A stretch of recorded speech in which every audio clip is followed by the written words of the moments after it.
Bonjour et bienvenue sur ce podcast, le seul podcast qui vous aide à transformer tous les défis du quotidien, que ce soit avec vos enfants, vos partenaires, votre boulot et tous les domaines de votre vie, afin de les transformer en opportunités de connexion, d'apprentissage et d'épanouissement.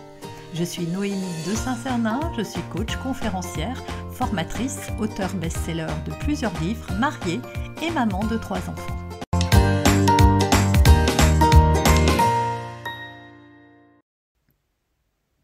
Enfant tyran, comment gérer ? Vous pensez que votre enfant est un tyran, vous vous demandez si c'est une fatalité. J'ai une bonne nouvelle, on ne naît pas tyran, on le devient. Et surtout, on peut changer. Ce podcast est pour vous, parents débordés, fatigués, mais qui aiment son enfant et veut le meilleur pour lui. Restez avec moi car nous allons explorer ensemble les causes, les solutions et peut-être même vous faire sourire au passage. Vous n'êtes pas seul dans cette situation, croyez-le bien. Alors qu'est-ce qu'un enfant tyran ? Avant de voir comment gérer, clarifions ce qu'on appelle un enfant tyran. Ce n'est pas un diagnostic, c'est un terme qu'on utilise pour décrire un enfant qui semble égocentrique, exigeant et qui a du mal à accepter l'autorité. Mais attention, un enfant tyran n'est pas un enfant méchant ou irrécupérable. Il s'agit souvent de son environnement. Imaginez un petit capitaine qui prend les commandes d'un bateau parce qu'il pense qu'il n'y a personne d'autre pour le faire. Une étude de l'université de Stanford a montré que le comportement tyrannique est souvent lié à des besoins non comblés, besoins de structure, d'attention ou d'émotions partagées. Sarah, 6 ans, refuse de ranger ses affaires et pique des crises quand on lui demande. Ses parents pensent qu'elle est simplement têtue. En réalité, Sarah cherche une interaction avec eux, un moyen d'attirer leur attention. Pourquoi devient-on tyran ? Vous vous demandez peut-être, mais pourquoi mon enfant agit-il comme ça ? Voici quelques pistes. Un manque de limites claires. Imaginez une partie de foot sans règles. Tout le monde court partout, personne ne sait où est le but. Les enfants ont besoin de règles pour se sentir en sécurité. Trop de pouvoir, trop vite. Certains enfants prennent les commandes parce qu'ils sentent un vide. Peut-être qu'on leur a laissé trop de décisions à prendre. On voit beaucoup, et je le vois dans mes accompagnements, les parents, pour faire plaisir à leurs enfants, et il n'y a rien de mal que de vouloir faire plaisir, leur demandent leur avis pour tout. Qu'est-ce que tu veux manger ce soir ? Où est-ce que tu aimerais aller en vacances ? Quelle sortie voudrais-tu faire ? Quelle histoire veux-tu que je te lise ? Qu'est-ce qu'on mange ce soir ? Et encore et encore. À trop les impliquer dans des décisions, eh bien ils finissent par ne prendre que des décisions par eux-mêmes.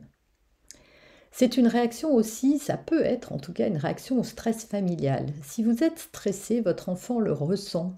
Il est une éponge émotionnelle. Parfois, ils tentent de contrôler ce qu'ils peuvent pour se rassurer, mais n'y parviennent pas toujours du fait de l'immaturité de leur cerveau. Donc attention à vos états émotionnels.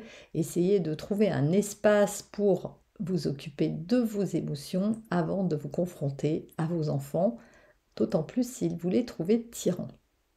Il y a également les modèles sociaux. Dans une époque où tout le monde est encouragé à se faire entendre, certains enfants traduisent ça par « impose-toi à tout prix ».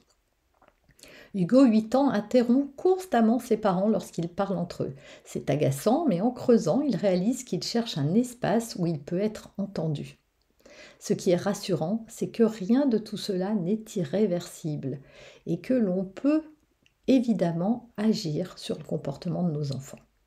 Alors comment on fait pour gérer un enfant tyran ? Maintenant, entrons dans le vif du sujet. Que faire pour ramener un équilibre sans briser l'élan naturel de votre enfant ? Premièrement, et je ne le dirai jamais assez, dans mes coachings, c'est la première chose que je vérifie. Et devinez quoi ? C'est la première chose dans laquelle je trouve des failles. Poser des limites claires, bienveillantes, mais avec des conséquences. Ça veut dire quoi ? Ça veut d'abord dire que les enfants ont besoin de savoir où sont les bornes. Pensez aux limites comme des garde-fous sur une route de montagne. En effet, aujourd'hui, trop souvent, les parents pensent qu'en répétant 40 fois la même chose, l'enfant sait que c'est une règle et qu'on ne doit pas la transgresser. Mais c'est pas comme ça qu'on met des règles.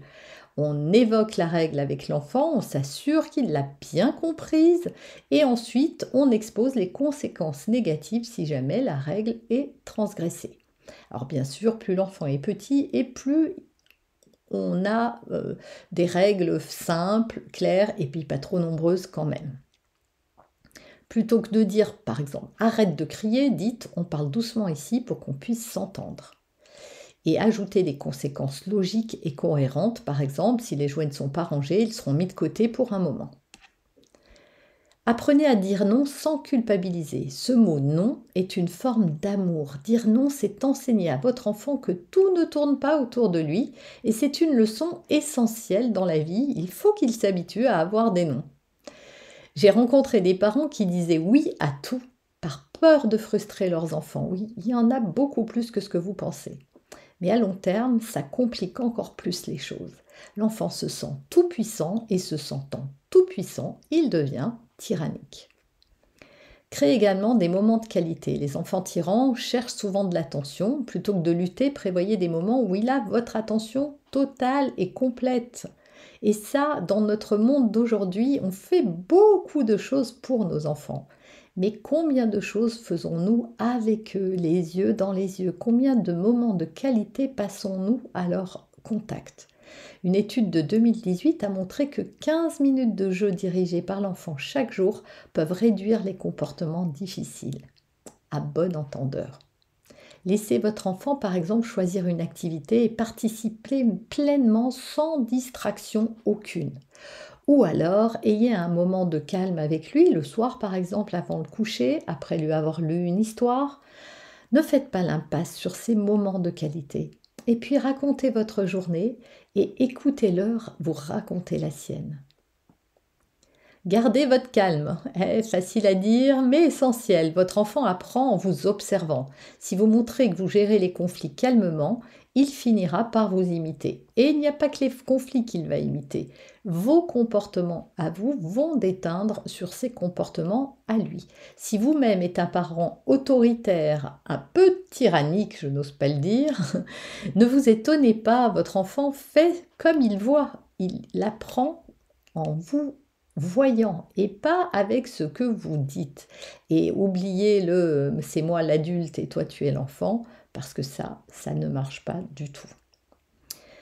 Petite technique, respirez longtemps avant de répondre, même si je sais que ça peut être agaçant. Et rappelez-vous que chaque crise est une opportunité d'enseignement. Une petite astuce encore, filer aux toilettes. On a toujours une bonne raison d'aller aux toilettes et d'ailleurs faut-il une raison pour aller aux toilettes. Voilà, essayez de retrouver votre calme avant de prendre une décision vous aidera grandement à retrouver le calme. Et enfin, valorisez les efforts. Plutôt que de pointer ce qui ne va pas, soulignez les petits progrès de votre enfant. Une étude de Harvard a montré que les enfants répondent mieux à des renforcements positifs qu'à des critiques. Ça veut dire quoi? Ça veut dire que si toute la journée votre enfant entend qu'il est méchant, qu'il n'en fait qu'à sa tête, qu'il n'obéit jamais, qu'il est ceci ou cela, bien évidemment négatif, eh bien, il va finir par se comporter de cette manière. Oui, oui, oui, vous allez renforcer ce comportement sans même vous en rendre compte, parce qu'à force de s'entendre dire qu'on est méchant, on finit par y croire et donc par se comporter de façon à coller à l'image à laquelle on s'attend. Si vous faites le contraire, eh bien vous obtiendrez le contraire. C'est ça la bonne nouvelle. Donc en soulignant, bien sûr, sans exagérer, sans en faire des tonnes et sans dire des choses fausses, mais en disant à votre enfant « Ah, on vient de passer un bon moment, il n'y a pas eu de cri du tout aujourd'hui. » Ou en ce moment. Ou de dire « Ah, c'était tellement chouette de passer un moment de calme avec toi. J'ai adoré que tu m'aides à étendre du linge. » J'ai trouvé ça fabuleux que tu aides ta petite sœur à ranger sa chambre. Voilà ce qu'est le renforcement positif. Les adultes comme les enfants adorent être valorisés.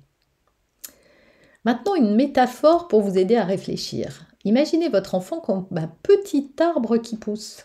Si vous le laissez pousser dans toutes les directions, il risque de se briser sous le poids de ses propres branches ou de celles du vent. Mais si vous l'aidez à grandir avec un tuteur, il deviendra fort et équilibré.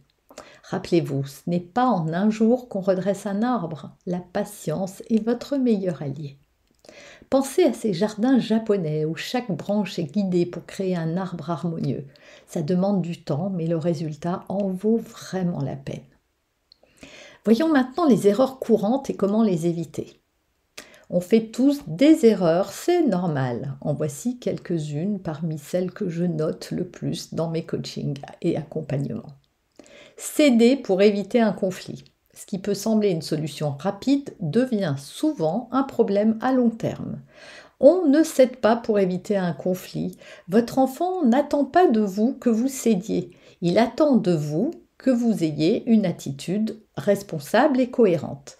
En fait, quand votre enfant fait une crise parce que vous lui avez dit non, sa crise n'est pas là pour vous faire céder. Sa crise est là pour vous montrer sa frustration. Et c'est bien normal d'être frustré quand on veut un autre tour de manège, qu'on adore ça, que ça nous fait tellement envie et qu'on nous a dit non. Et c'est valable aussi pour un bonbon ou pour toute autre chose. C'est normal d'accompagner la frustration et d'accepter que nos enfants soient frustrés. Mais céder est une erreur. Se focaliser uniquement sur le négatif. Trop de critiques peuvent miner la confiance de votre enfant et surtout le décourager. Si à chaque fois qu'on dit qu'on est méchant, qu'on n'est pas gentil, qu'on se comporte mal, qu'on est agaçant, qu'on n'en peut plus, etc., bien l'enfant, même si vous ne le voyez pas, a une estime de lui-même qui arrive en berne et qui fait qu'il va cultiver comme ça une très mauvaise image de lui. Enfin, soyez et mettez de la congruence dans votre éducation. Être cohérent, c'est fondamental. Si les règles changent tout le temps, votre enfant ne saura pas à quoi s'attendre. Et donc, ne soyez pas étonné qu'il soit tyran dans ces cas-là aussi. Fixez-vous une règle d'or. Les parents imparfaits qui essaient valent plus que les parents parfaits qui abandonnent. Vous ne croyez pas ? Allez, récapitulons. Un enfant tyran, ce n'est pas un enfant irrécupérable. Il a besoin de repères, d'attention et d'un modèle à suivre. Et vous avez tout ce qu'il faut pour lui offrir ça. Maintenant, j'ai une question pour vous. Quels petits pas pouvez-vous faire dès aujourd'hui pour aider votre enfant à trouver son équilibre ? Partagez cet épisode avec d'autres parents qui pourraient en avoir besoin et dites-moi qu'est-ce que ce podcast vous a apporté. Vous avez aimé ce podcast? Retrouvez-moi sur mes réseaux, Noémie de Saint-Cernin, sur YouTube et Instagram en vidéo, sur mon site internet pour des articles ou pour aller encore plus loin et suivre mes accompagnements. Des milliers de parents ont testé mes méthodes, pourquoi pas vous? Et n'oubliez pas de laisser un avis 5 étoiles pour m'aider à diffuser mes graines de conscience et de bienveillance auprès de tous les parents.